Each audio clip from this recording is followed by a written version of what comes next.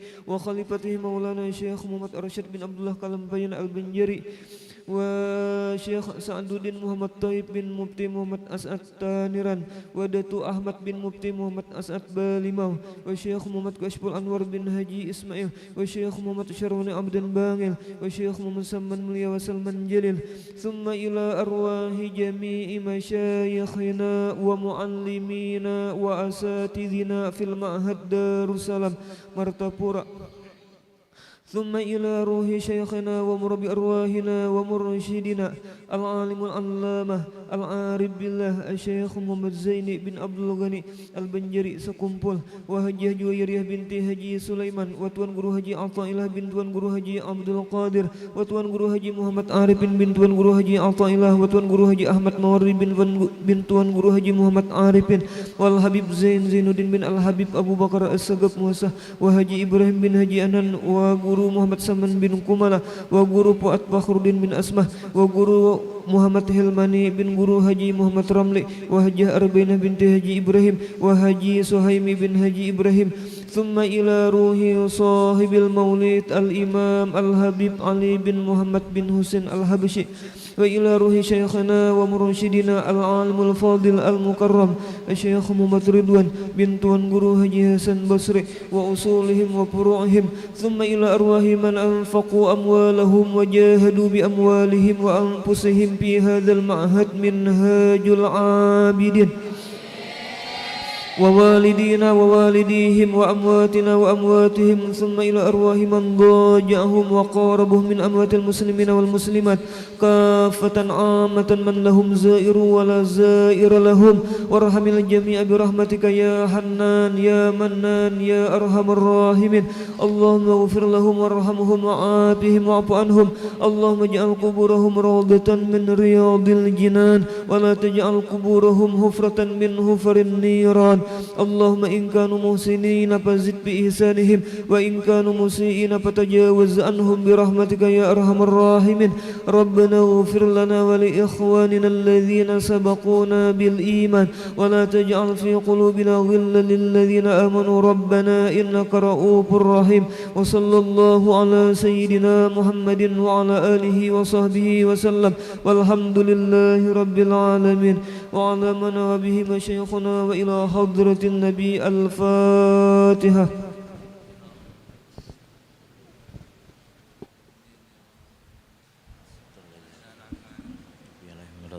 آمين. بسم الله الرحمن الرحيم، الحمد لله رب العالمين، اللهم صل على سيدنا محمد طب القلوب دوائها وعافية الأبدان وشفائها ونور الأبصار وضيائها وقوت الأرواح وغذائها وعلى آله وصحبه وسلم.